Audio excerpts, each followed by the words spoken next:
Olá, seja muito bem-vindo a esse vídeo. Eu sou o Vitor e junto com o meu grupo formado pela Ju, pela Bernadette, pela Marisa e pelo Senhor Jair, fizemos um trabalho sobre liderança para a primeira turma do terceiro ano da Escola Avance no núcleo de Jacarepaguá.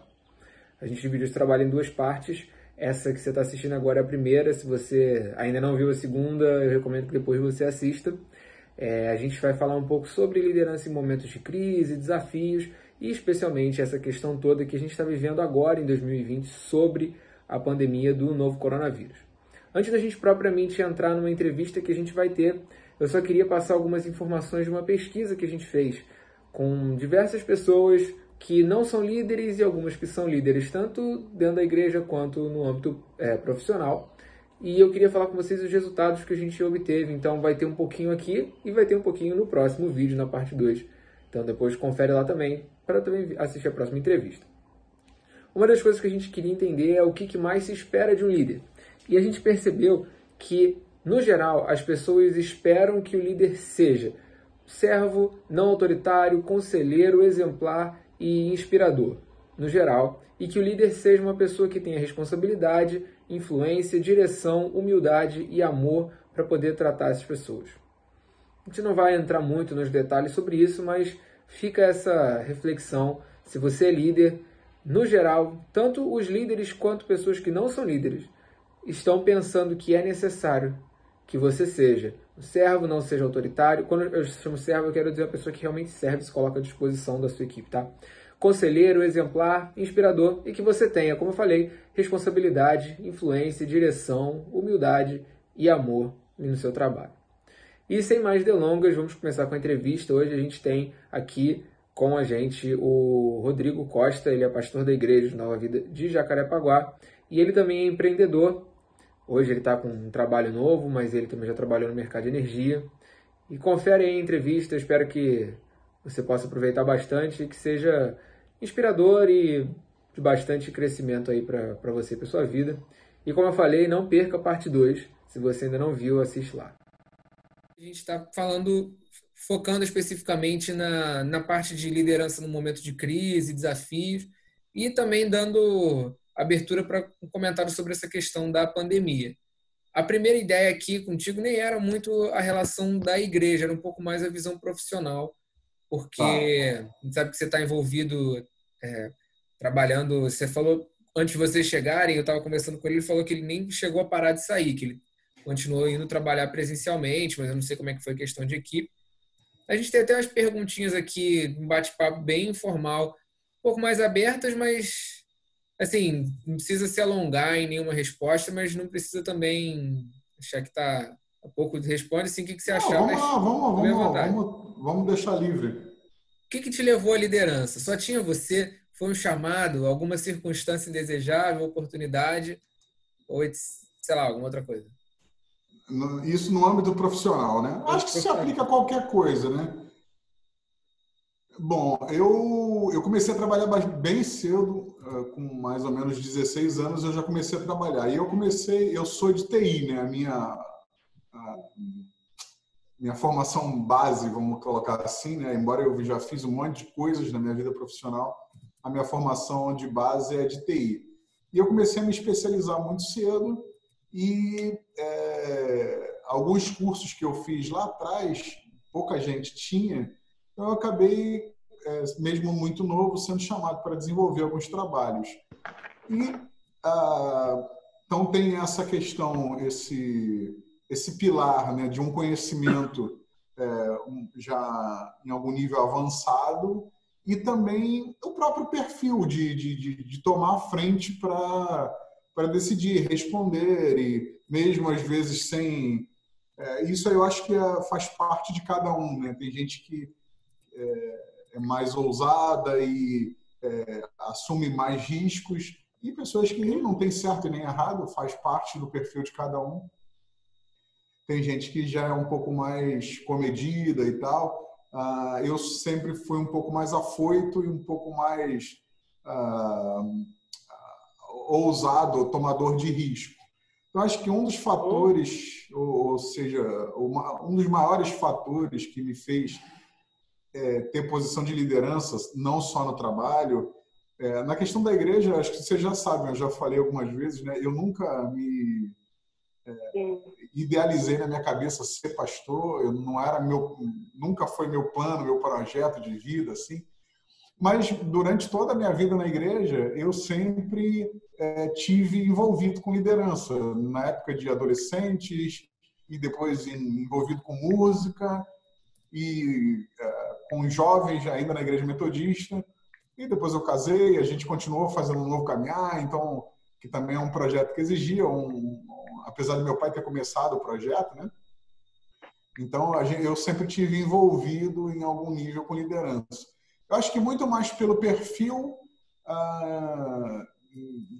de ousadia, um pouco mais assim, de assumir um pouco mais de risco, do que propriamente um conhecimento mais técnico, um conhecimento maior, ou alguma coisa assim.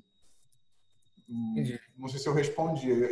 Gente, vocês podem ficar livres para perguntar o que legal. quiserem, tá? Acho que até o seu próprio trabalho tem bastante coisa de risco, né? Você envolve a parte financeira que Hoje sim, né? Eu fiquei de 2000, vamos lá, eu comecei a trabalhar em 94 até 2016, eu fiquei basicamente como minha atividade principal envolvido com TI. Aí nesse meio do caminho eu tive loja de chocolate, construí um prédio, eu tive um monte de coisa junto e outros negócios, né, de comprar e vender carro, essas coisas que eu gosto, mas como atividade principal sempre foi envolvido com tecnologia. Uhum. Até que em 2017, início de 2017, eu pedi para sair da empresa que eu estava, já estava lá há 17 anos. Foi um pouco de ousadia, eu acho que falou muito forte no meu coração, embora depois eu tenha ficado bastante mal, né? Porque gerou também medo, apreensão nisso tudo. Mas eu acabei me movendo da área de tecnologia para a área financeira, que é uma área que eu sempre tive... Oi, filho. É uma área que eu sempre tive envolvido. Eu trabalhei antes de... Inclusive o Bernardo, pai do Vitor, trabalhou, a gente trabalhou junto. Durante 9 anos, durante 9 anos eu trabalhei num banco de investimentos. Então sempre foi uma área que eu gostei muito, tanto para estudar, mas de participar daquele ambiente.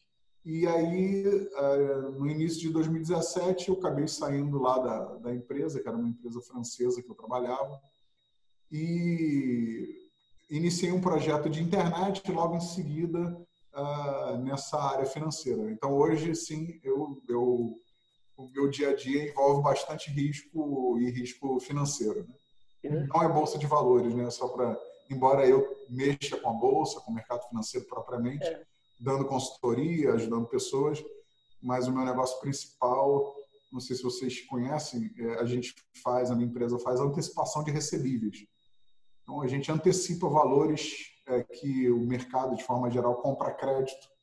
A gente antecipa esse valor e cobra um deságio por isso, né? Uhum. Não sei se ficou claro. Vamos lá, pastor. A Faz aí. segunda pergunta já finalizou? Ok? Vocês aqui decidem Não, se eu não, finalizei ou não, mas por mim, então, tá bom. Vamos lá, a gente volta também, não tem problema nenhum. Não, então eu vou fazer a segunda pergunta. O que você entende por uma liderança eficaz? O que você entende por uma liderança eficaz? Jair, vou falar o que eu acredito, o que eu aplico no meu trabalho, né? Eu estou estudando bastante agora, bastante mesmo, desenvolvimento humano, emoções, bloqueios emocionais, traumas emocionais, eu estou estudando bastante isso. Então, assim, tem vários perfis de liderança. Tem muita gente que lidera pelo medo, né? Impondo medo ou sanções. Tem muita gente que lidera no formato de serviço, assim, você se põe numa posição, você é Vou usar o exemplo aqui, eu não sei se eu consigo desenhar aqui agora, mas você vai entender. Se põe na ponta de uma pirâmide e aí, por vários motivos, muitas vezes ou por condição financeira ou por ter iniciado, por timing, né? Ter iniciado um negócio antes, ou por conhecimento mesmo. Alguém que tem mais conhecimento, às vezes, se posiciona no topo da pirâmide lá e para seguir nesse processo, coloca outras pessoas ali nessa base para funcionar, né? Então, é mais um formato. Eu não tenho esse formato autoritário. Eu, às vezes... Isso é uma coisa que hoje eu tenho 40... Vou fazer 40... Tenho 43, né? Não estou querendo antecipar. Eu vou fazer 44 em agosto. E hoje eu percebo que muitas coisas na minha própria vida pessoal, particular, e também na minha vida profissional, eu poderia ter galgado degraus maiores, mais elevados, se eu tivesse sido um pouco mais autoritário, um pouco mais incisivo, ou um pouco mais firme na minha posição. Isso eu acho que... Perdão. Isso eu acho... Gente, desculpa. Isso eu acho que faltou. Hoje eu olho para a minha vida e é uma coisa que eu estou tentando ajustar agora. Coisas que eu poderia ter sido mais firme, menos flexível. E eu vou falar para vocês num português bem claro, eu deveria ter sido um pouco mais mal. Mas eu não sou assim, eu não sei ser assim. Tem um lado bom de não ser assim, mas também tem um lado ruim. Então, eu vejo hoje que algumas coisas eu poderia ter conquistado de forma diferente ou de forma antecipada se eu tivesse esse perfil. Mas eu acredito na liderança por serviço. O que é a liderança por serviço? Ser um servidor das pessoas que trabalham abaixo de você. Você está ali para orientar, para trazer claridade, para dar direção, para cobrar. E eu demorei bastante para ter clareza nisso. Eu achava que cobrar era sempre uma questão muito difícil. Ainda é difícil para mim, mas eu tenho que eu tô melhorando, né, a cada tempo que passa. Mas eu acredito que nessa posição de uma liderança por serviço. Eu anotei algumas coisas aqui sobre isso, sobre esse tema, que eu posso falar para vocês. O que uma liderança precisa prover, né, para as pessoas? Primeiro, a confiança.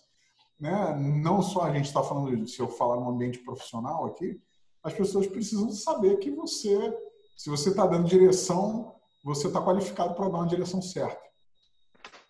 E aí, no ambiente da igreja, isso também é válido, né? Se você tem ali uma reputação, um comportamento que te embase para você conduzir as pessoas. Então, a primeira coisa, confiança, depois segurança. Principalmente no ambiente da igreja, isso talvez seja mais sensível, mas no ambiente corporativo isso se aplica muito bem. Quando você tem uma equipe, e eu trabalhava com pessoas, né? Eu tinha uma equipe que ficava no Rio de Janeiro, outra equipe que ficava em Macaé, eu trabalhava numa usina termoelétrica, né? E, acima de tudo, as pessoas precisam ter segurança de um ambiente seguro, ele confiável, pessoalmente, né? Não só profissionalmente, né? De que você não ter a confiança só do conteúdo que você vai dar direção, que você está trazendo para trazer clareza e foco naquele objetivo que se tem, que a equipe tem, mas também segurança pessoal, de que você não vai trair ninguém, de que você não vai pisar em ninguém para galgar um degrau, de que se uma falha foi cometida, você, como gestor daquela equipe, precisa assumir essa responsabilidade. Se a equipe falhou, a falha é de quem está conduzindo, ponto. Ou não cobrou direito, ou não definiu o escopo direito. Uma outra coisa, ter objetivo definido, né, para quem está conduzindo alguém, ou alguém precisa saber para onde está indo, né, que senão, quando a gente não sabe, isso é uma coisa que vale para a vida de todo mundo, nem sempre isso é tão claro, mas se você não sabe onde você está e para onde você está indo, qualquer caminho serve. Então, Rodrigo, mas como é que funciona isso? Profissionalmente, a gente está falando de profissão, né? Eu estou aqui e estou sem saber o que eu faço. Então eu vou esperar para ver o que vai acontecer. Talvez aquele mercado seja mais financeiramente melhor ou tenha mais facilidade de eu conseguir porque eu tenho algum conhecimento e tal. Então, eu não sei se eu vou para lá ou vou para cá. Se a gente não assume esse comando, se a gente não assume esse controle da nossa vida, qualquer caminho serve. Então, objetivo, definição de objetivo precisa estar muito claro para você e para a equipe, né? Onde vocês estão, onde a gente está e aonde a gente quer chegar, qual vai ser o trajeto planejado, né? Ele nunca é real, mas ele precisa existir. Uma outra coisa que eu anotei aqui são 7 pontos. A outra coisa que eu anotei foi delegar, né? Uma boa liderança precisa delegar. Eu já trabalhei com muita gente centralizador demais. Eu não sou esse cara, né? Eu não sou mesmo. Às vezes eu fico bastante irritado, porque isso é uma coisa que a gente tem que, quando você delega, você tem que entender que as pessoas elas não são você e elas precisam dessa autonomia até para se desenvolver, para dar errado. E, né, quando a gente delega, a gente tem que saber disso, vai dar errado. A responsabilidade de quem está liderando é cobrar e monitorar, mas permitir, dar liberdade que essa pessoa desenvolva o trabalho dela e ser recompensada por isso. Muita gente que é centralizador demais quer que aquele trabalho seja feito da forma que ele acha que tem que ser feito. E muitas das vezes a equipe, a empresa, perde muito por isso. Porque, na maior parte das vezes, o gestor ele não está lá na ponta do campo de batalha, ele está um passo atrás, sendo um pouco mais estratégico, olhando o mercado de uma forma geral. Mas, se a gente falar de clientes, por exemplo, hoje a minha empresa tem clientes.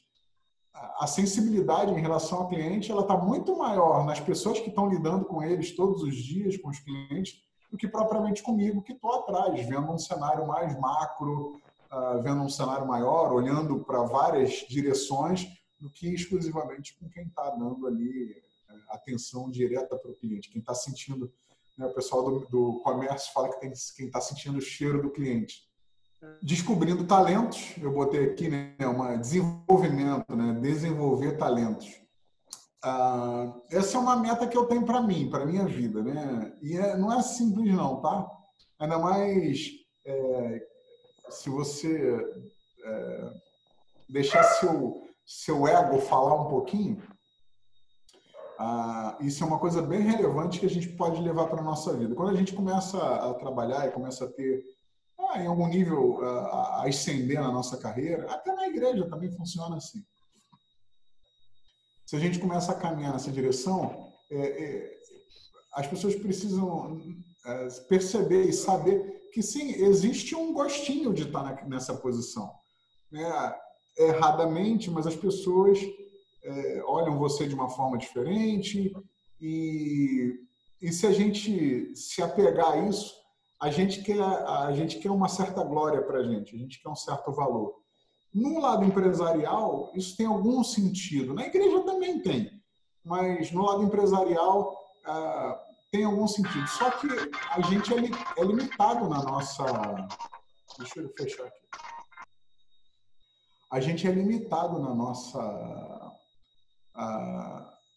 capacidade de executar, né? Eu gosto muito, e eu estou estudando muito isso agora, está muito latente para mim. Vamos colocar um exemplo aqui, serve para a vida de vocês, tá, gente? Um dentista. Um dentista que está começando agora. Vamos supor que ele trabalha 8 horas por dia, hora útil, né? Por dia, 8 horas, e ele tenha um atendimento de 1 hora por cliente. Quantos clientes que ele pode atender?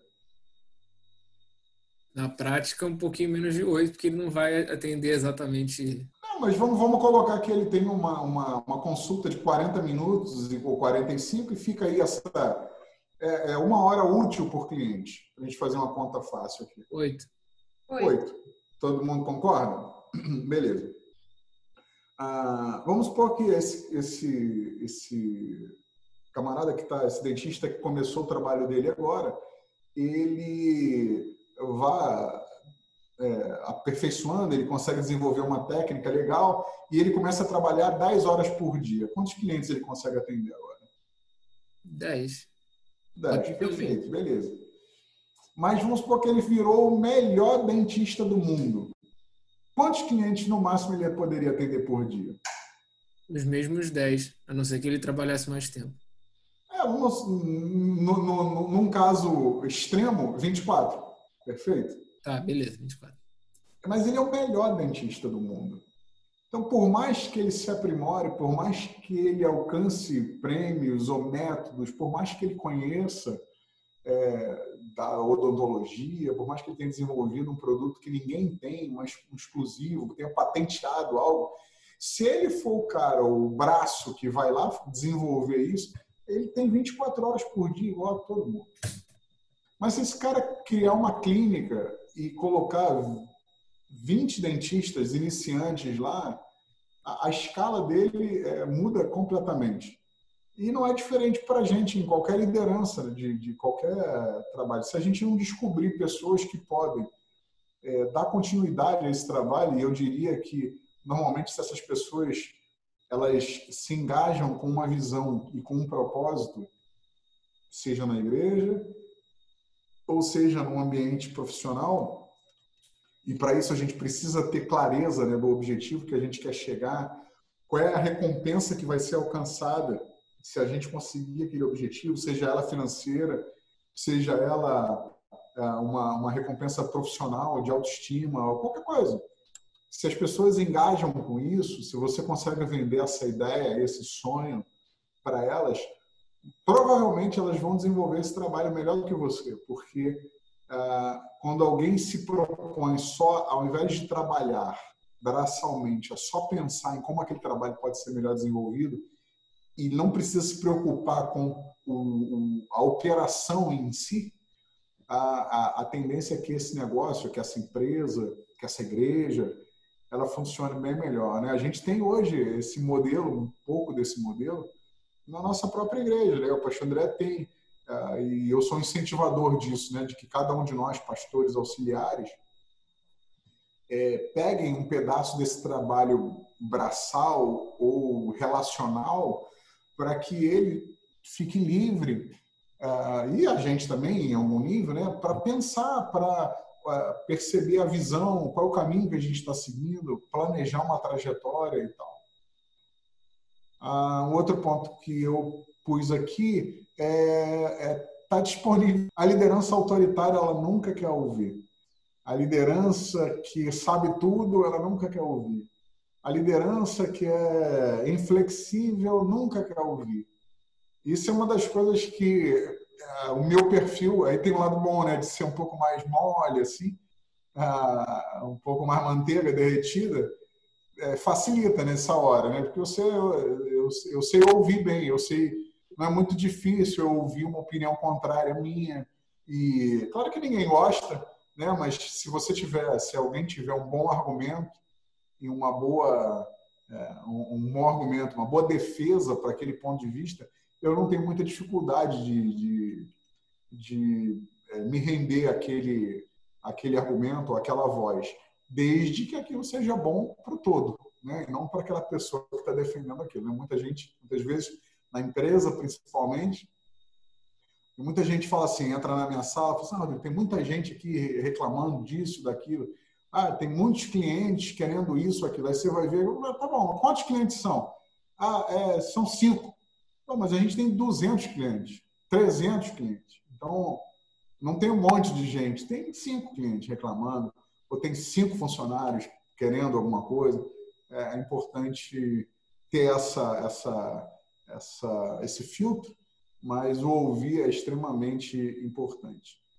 E a outra coisa, a última coisa que eu coloquei, uma liderança eficaz, né, finalizando aí essa pergunta, é uma liderança que não pode parar no tempo, ela precisa continuar se desenvolvendo. Isso é um desafio, porque a gente, quando está no início da carreira, a gente tudo é para frente, né? Só dá para andar para frente, não dá para andar para trás, porque o atrás é o zero, onde a gente saiu ontem, né? Onde a gente acabou de se formar e tal. Mas quando você começa a galgar alguns degraus, algumas posições, não só hierárquica numa empresa ou em algum negócio ou financeiramente, você tem um estímulo grande para parar. Não, tá bom aqui, ó. E esse é um perigo enorme, a gente se acomodar. Seja no nosso exemplo profissional, né? A gente para de estudar, a gente para de se desafiar, que eu acho que esse é o maior combustível, a gente se colocar numa posição ruim, né? Eu gosto de...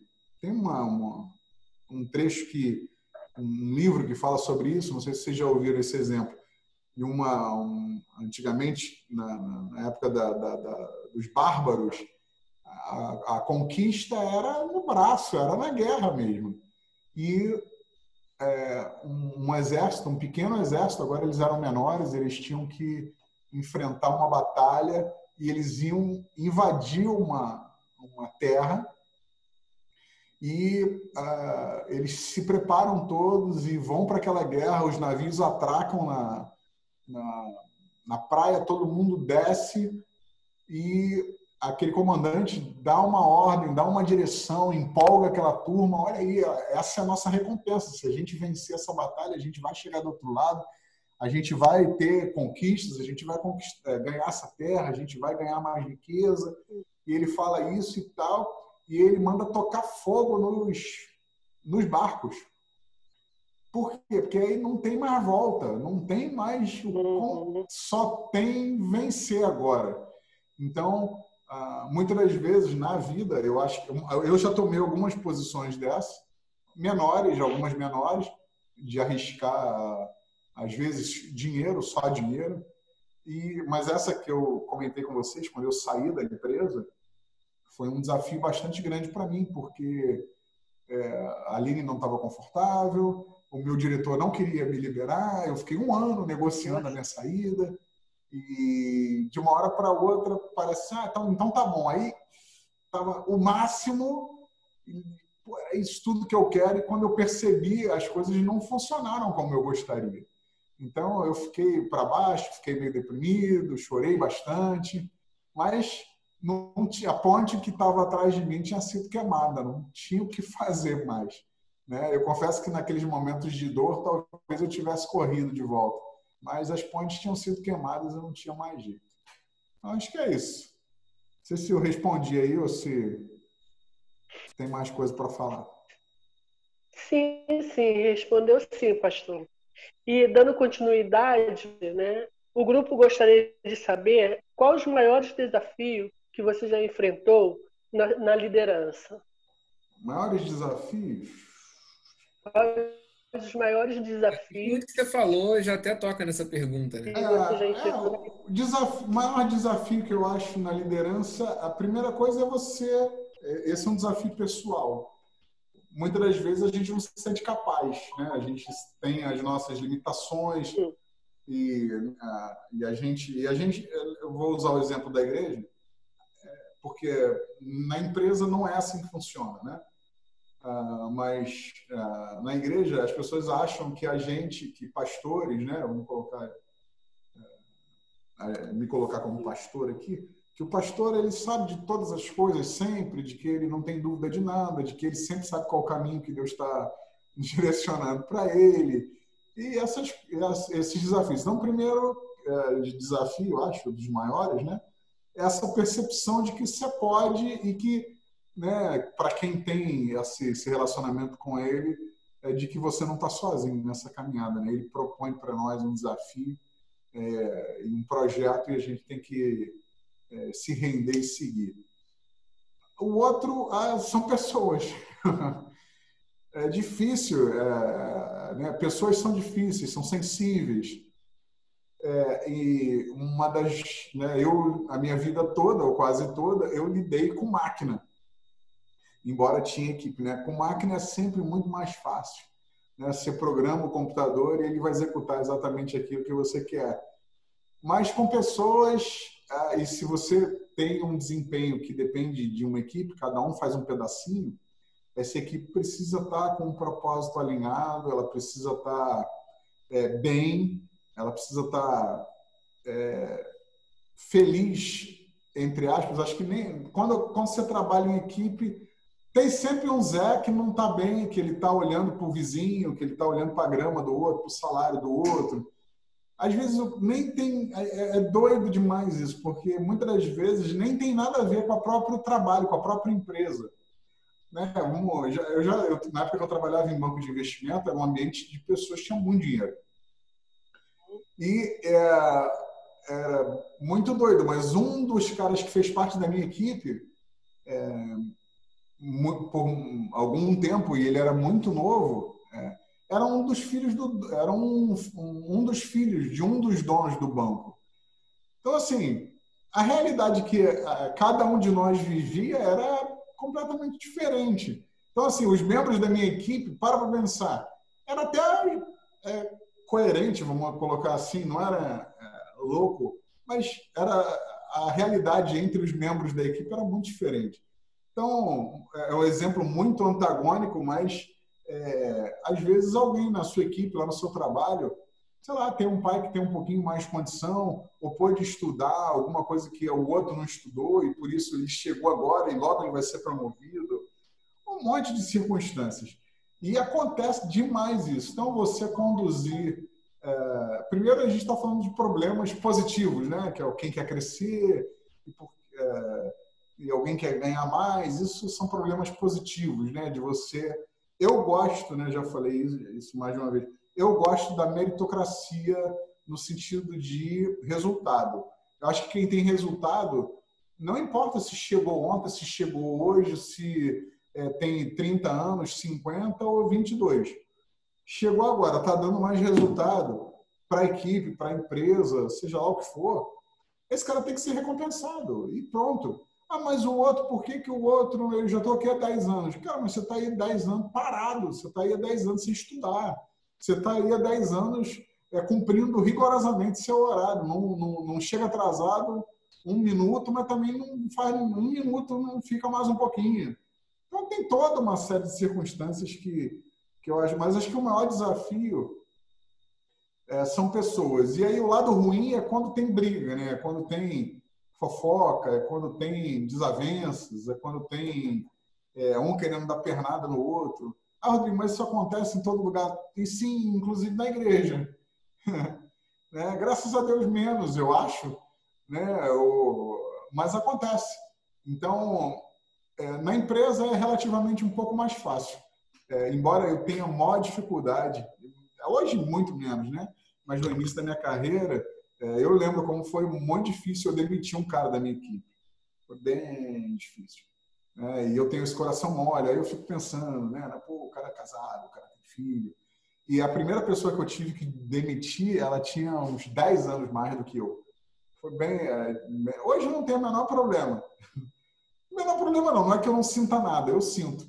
Mas, assim, olha, você faz parte dessa equipe para a gente alcançar um resultado. Parte dele é você que tem que desenvolver. Se você não desenvolve, a conta fica bem simples quando a gente... e tem um amigo que fala: a gente não demite ninguém, a pessoa se demite. Quando eu comecei a olhar por esse lado, é bem interessante. Inclusive na igreja. Ah, tem gente, eu vou sair do ministério. Cara, ok. Na igreja é mais difícil porque não tem ninguém remunerado ali. Né? Então, assim, o cara está desenvolvendo um trabalho ali, ele está querendo desenvolver de coração. Tem gente que quer aparecer também e tal. Mas, então, você tem que lidar com isso tudo, sem dúvida, um maior desafio, pessoas. Ou então, assim, outros desafios, né? Quando a equipe não alcança, ou quando você não alcança o objetivo, quando a empresa, o projeto dá errado. Um monte de coisas, mas acho que o maior desafio, sim, é lidar com pessoas. Acho que você já até comentou um pouco, né? Mas a gente queria saber se você já enfrentou alguma crise na liderança e como você lidou com ela. Pô, muitas. Muitas crises, cara. Assim, pô, Ju, crise, assim, crise pessoal, assim, eu, né, na empresa que eu estava, não sei se é uma crise assim de você mesmo não acreditar mais no projeto. E aí, não acreditar por que não acredita no projeto? Isso eu acho que é uma questão de liderança que acho que todo mundo passa, mais cedo ou mais tarde. E eu estava olhando, vocês já ouviram alguma coisa sobre facetas ou faces comportamentais DICS? Já ouviram falar disso alguma vez? DICS é aquele Já ouviu negócio, falar? é aquele ciclo que você tem de diferentes... Não, personalidades. Então, diferentes personalidades. Tem um dominador, tem um influente. Vocês Sim. já ouviram falar disso? Então, eu sou o cara que eu sou mais influente. Eu não sou o cara mais dominador. Então, eu sou o cara mais emocional e que gosta de falar. Eu sou esse cara. E tem o cara que é mais racional, né? Ele é dividido. Eu não vou conseguir desenhar para você agora. Eu vou. Peraí. Vou ver se eu consigo desenhar. Aqui, peraí. E aí eu compartilho a tela. Eu posso pegar no computador aqui também. Vai vendo aí, Vitor, enquanto tu tá vendo aí. Porque ele se divide em dois hemisférios, em 4, na verdade, né? Direito, esquerdo e superior e inferior. Isso é uma coisa legal, porque quando a gente estuda isso, quando a gente se liga nisso, a gente começa a perceber, entender o outro, como o outro funciona e como eu funciono. Então, quando a gente tem essa percepção, a gente lida melhor com as diferenças. Então, tem o cara que é as pessoas que são mais racionais no superior, no hemisfério superior. E a turma que é mais emocional no lado de baixo. Do lado direito é a turma mais dominadora e influente. E do lado esquerdo é a turma que é mais devagar, mais passiva. Então, tem o dominador, que é racional, e o influente, que ele é mais emocional, mas ele é mais positivo, ele age mais, ele é mais veloz na sua decisão. Velho, o Vitor vai botar aí. Esse negócio. É isso aí. Aí, que maneiro. Isso é chocante, isso é legal demais. Então, isso é bom da gente fazer. Quando eu mexo o mouse aqui, vocês veem, não? O Vitor está compartilhando a tela. Mas não precisa, não. Então, olha só, tem o influente ali, né? O cara. Ele aqui está diferente. Então, do lado esquerdo aí tem o dominador e a percepção dele, ele está olhando o resultado. E tem aquele cara que ele quer o resultado, independente da circunstância, ele vai atropelar as pessoas, ele vai quebrar algumas regras, ele vai pular etapas, ele vai magoar pessoas, ele vai demitir contrato, que se dane todo mundo, que se dane a equipe, e o negócio é alcançar o resultado. Tem a influência ali. Ele é o quê? É o cara criativo e o que ele busca? O cara... ele não é tão dominador porque ele está preocupado com as pessoas, o que as pessoas vão pensar dele, o que as pessoas vão achar. Ele quer ser legal com todo mundo, ele é um cara que gosta de falar, ele é um cara que gosta de injetar força, ânimo nas pessoas, ele gosta de falar, mas ele busca, o foco dele é mais relacionamento. Tem o cara que é o estável, é o cara cauteloso, é o cara que gosta... Estamos na estabilidade ainda aí. Mas é o cara que cauteloso, eu fui pro... mas foi só a palavra. É o cara que é mais comedido, então, para mudar a palavra. Ele é mais comedido, ele não gosta de muito vucu-vucu, ele gosta de fazer as coisas com mais calma, ele quer que todo mundo se envolva naquele processo, ele quer ser participativo. Então, ele é mais emocional também. Então, aqui o lado direito ele é mais emocional e o lado esquerdo mais racional. E você tem o cauteloso ali, que é o quê? É o cara que faz conta. O Bernardo, meu primo pai do Vitor, é assim. é o cara que é extremamente racional, faz planilha de tudo, faz todas as contas, mas, ao mesmo tempo, ele é um cara mais incisivo, mais duro, ele é preciso, ele faz todas, quer analisar antes de tomar uma decisão, todas as possibilidades. Eu não, Rodrigo, eu já sou o cara que, beleza, vamos fazer isso, vamos embora, eu não analisei nada muito friamente, eu não fiz as contas, vamos embora, meu negócio, entendeu? É a empolgação. Então, voltando aqui para o nosso papo, deu para pegar aí? Legal isso aí? É legal você depois olhar isso aí e se enquadrar. Onde é que você se enquadra? Se é um cara mais, do lado esquerdo aqui, mais racional e do lado direito mais emocional, e do lado de cima e do lado de baixo, você é um cara mais impulsivo, você é um cara mais dinâmico, ou você é um cara mais devagar, que gosta de pensar mais, de perceber mais as possibilidades, ser mais cauteloso, de ser mais estável, buscar mais a estabilidade, ou você é o cara que gosta mais da aventura, né? Cada um, não tem certo nem errado, cada um tem seus prós e contras, né?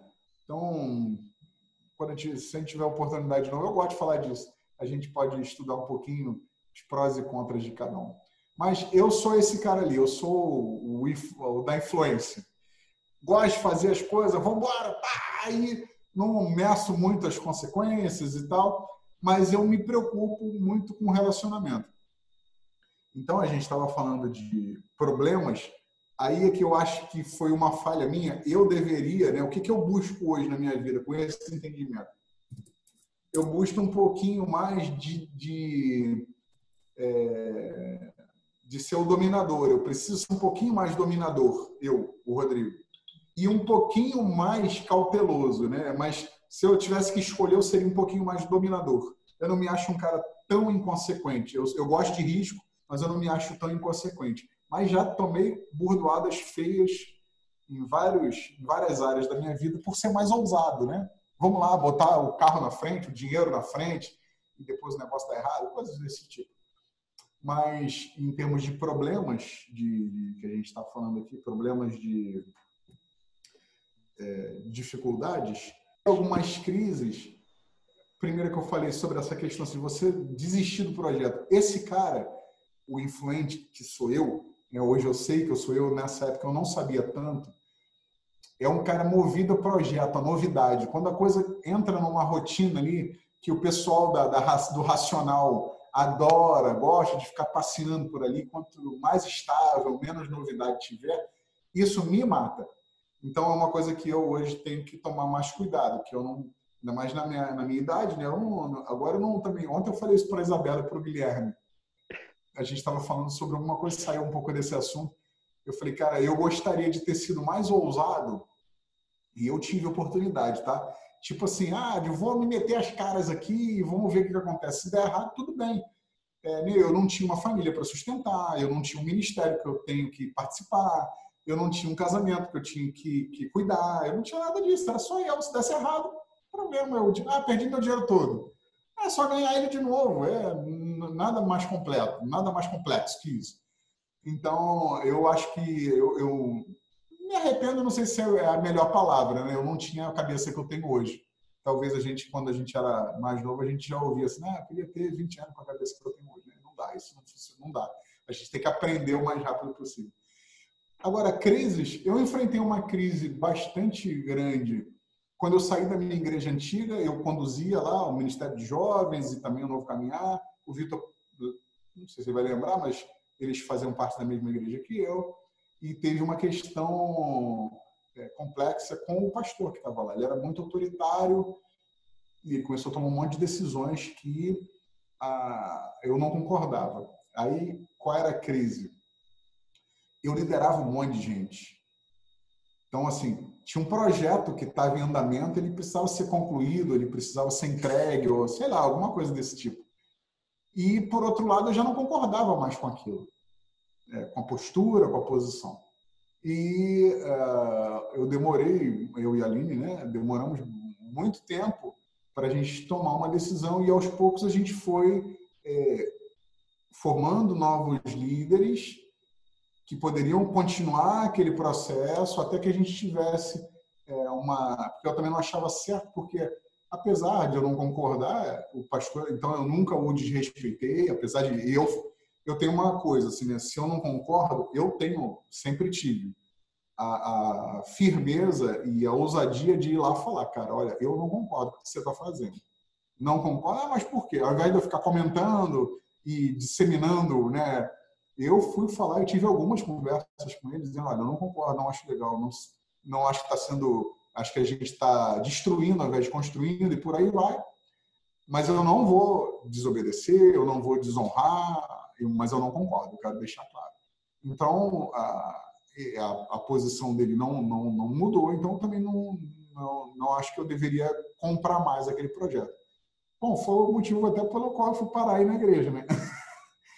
Foi por causa, depois desse tempo, a gente foi saindo aos poucos, foi se desligando, e quando a gente percebeu que a coisa seguiria, né, eu também não queria quebrar as pessoas, nem disseminar nada, a gente saiu de boa, mas foi uma crise bastante grande que eu enfrentei. A outra crise que eu comentei com você foi essa profissional minha, de ter uma percepção, aí já é uma questão de liderança, eu não sei se dos outros ou da própria vida, tomar uma decisão bastante ousada e perceber fraqueza depois da decisão, entendeu?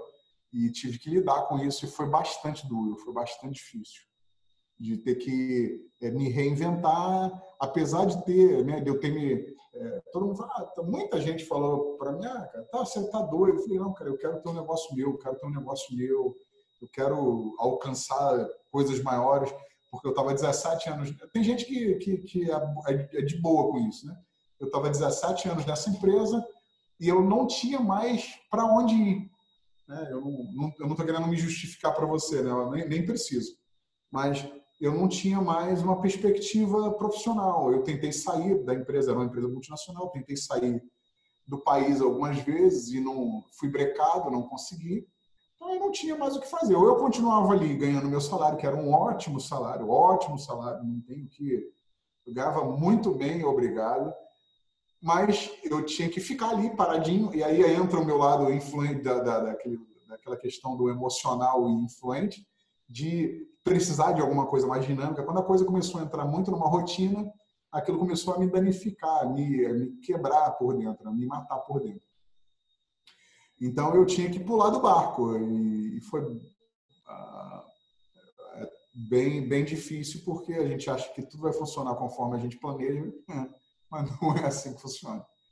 Então, eu ainda estou construindo essa, né? Já fazem 3 anos que isso aconteceu, mas eu já consegui galgar algumas etapas, né? Hoje eu tenho uma empresa que está funcionando e tal, mas tem coisas que eu ainda quero fazer. Talvez brevemente você vai ter uma surpresa aí. Deixa esse suspense no ar. Então, Então, eu acho que a outra pergunta, de certa forma, já foi até respondida. Mas, assim, eu vou fazer a pergunta, caso o senhor queira colocar alguma coisa a mais, fechar ou acrescentar, né? E a pergunta é, como uma crise pode te moldar como líder? A gente já falou um pouquinho. Gente, não Isso. tem... O que molda é o fogo. E, assim, fácil mesmo, tá? Porque, assim, Rodrigo, eu não quero ter problema, eu não quero lidar com as pessoas, eu quero ficar de paz, de boa. Então, show, nunca lidere nada, cara. Nunca cresça, nunca fique sempre lá no seu cantinho, seja lá o cara, vou falar uma coisa para vocês que pode ser duro, mas eu preciso ser honesto, seja medíocre. O que é medíocre? A palavra dói, né? Mas o que quer dizer medíocre? É só seja um cara da média. Quem está na média nunca é incomodado para nada. Nunca é importunado, porque ele é mais um, ele não faz diferença nenhuma. Ele não está lá com o microfone na mão, no caso da igreja, ele não está criando uma empresa e dando errado, ou ele não está ganhando dinheiro e todo mundo achando que ele é mercenário e essas coisas. Então, assim, eu não quero me envolver com nada. Então, seja medíocre na vida, viva uma vida na média. E tudo vai funcionar. Ninguém vai dizer... Porque uma coisa que a gente precisa entender, pessoas têm padrões.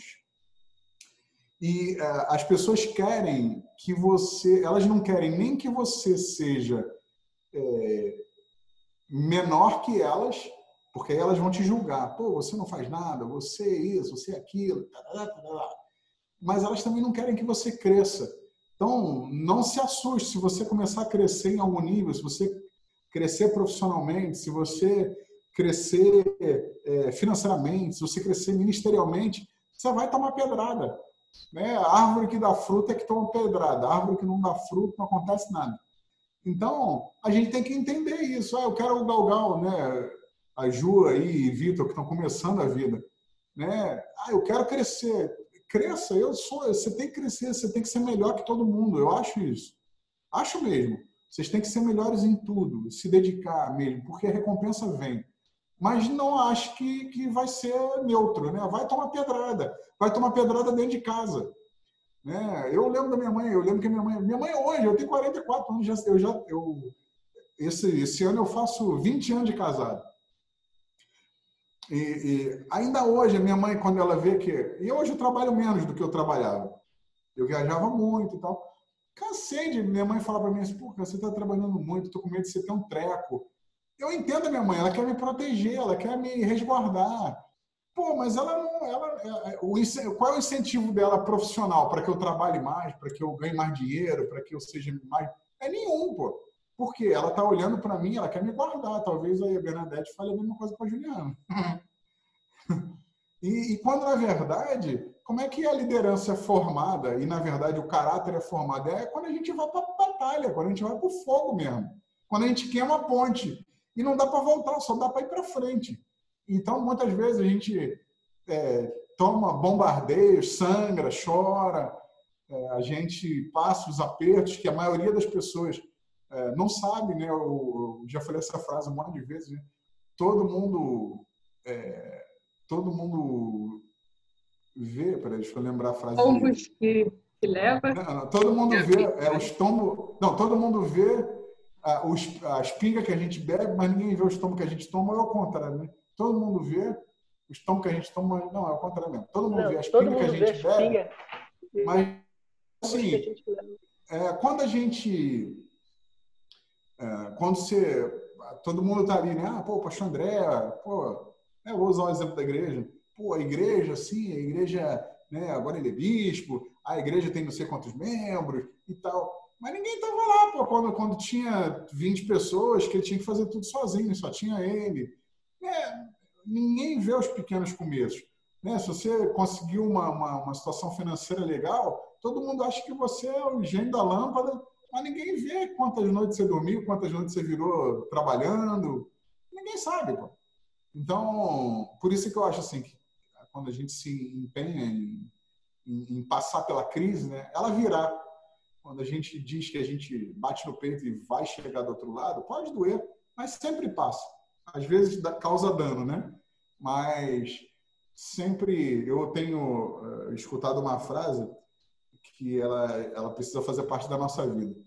Se a gente botar um lema para nós assim, eu nunca perco, ou eu ganho, ou eu aprendo, pode ser bem importante para nossos desafios que a gente vai enfrentar. Então, eu já aprendi bastante. Né? Então, tomando cacetadas aí, sendo, entre aspas, traído por pessoas, sendo bombardeado, perdendo dinheiro, bastante, um monte de coisas, negócios e ideias e um monte de coisas. Então, é isso. E só mais uma última coisa, acho que foi muito legal tudo que você falou.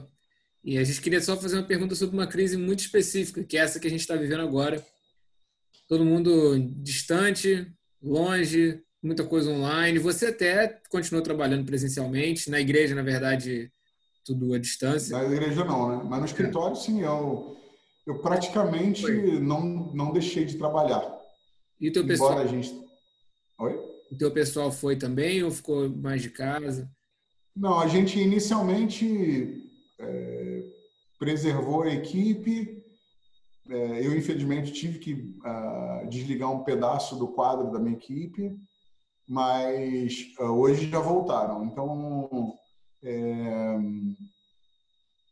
a gente teve que, mais ou menos, né, embora na empresa, tudo que a gente faz eu consigo fazer online, mas tem muita coisa que é telefone, né, que você tem que falar com as pessoas, principalmente os clientes, né? Então, poderia ter sido feito remoto, mas a gente optou por... a gente pediu um funcionário nosso para pegar as pessoas em casa, os funcionários, né, para eles não irem de transporte público, essas coisas, né? Então, a gente criou essas metodologias, então, com todo o critério e tal, mas continuamos a trabalhar. Mas, falando da crise, eu acho que a gente vai viver uma crise ainda bastante aguda, econômica, financeira. Acho que muita gente ainda vai sofrer bastante, perdendo emprego, negócios tendo mais dificuldades.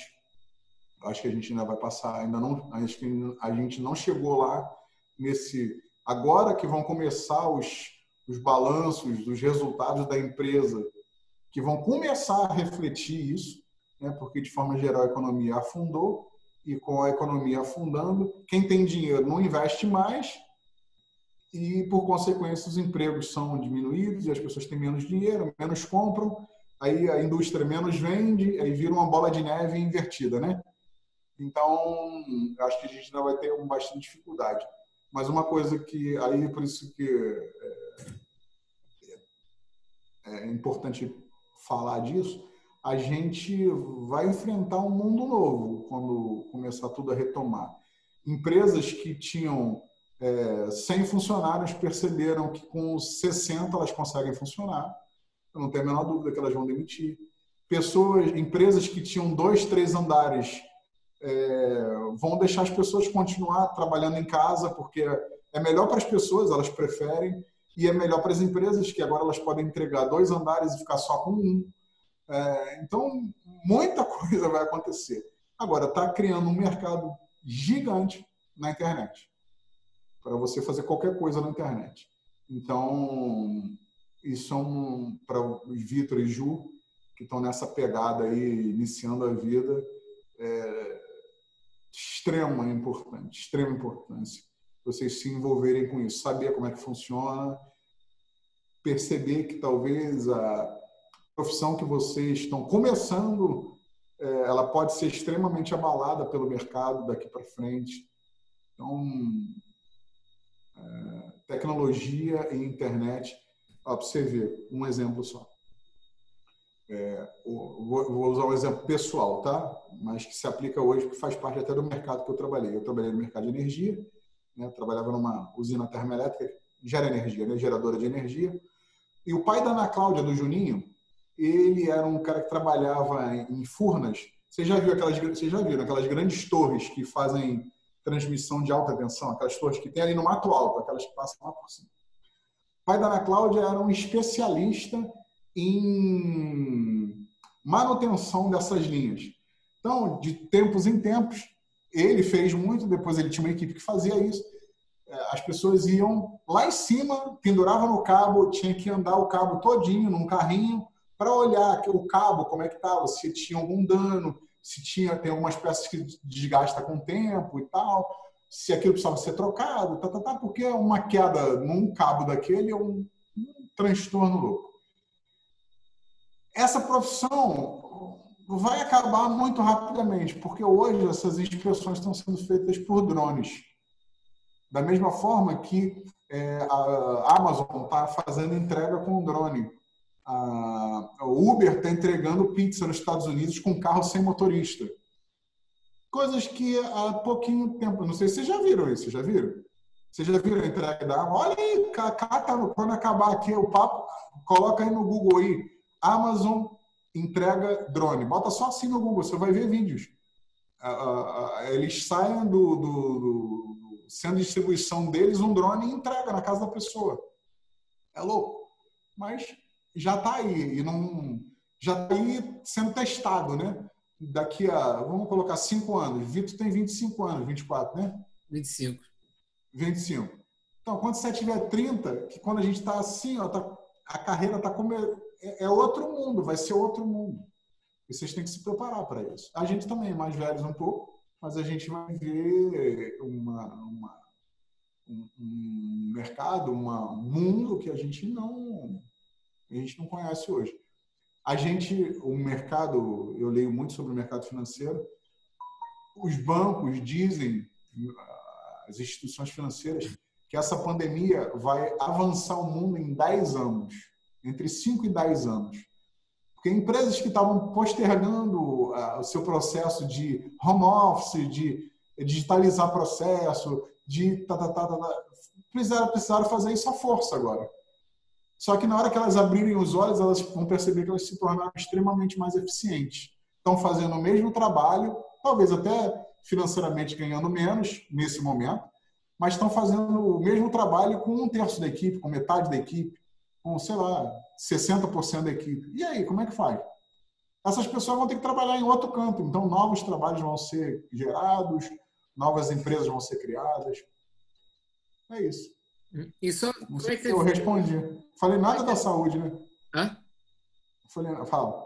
Não era nada sobre saúde, não. Como é que você fez para poder se manter presente? Eu entendi que, na verdade, você continuou com o teu time por perto, né? Você nem teve um afastamento também, né?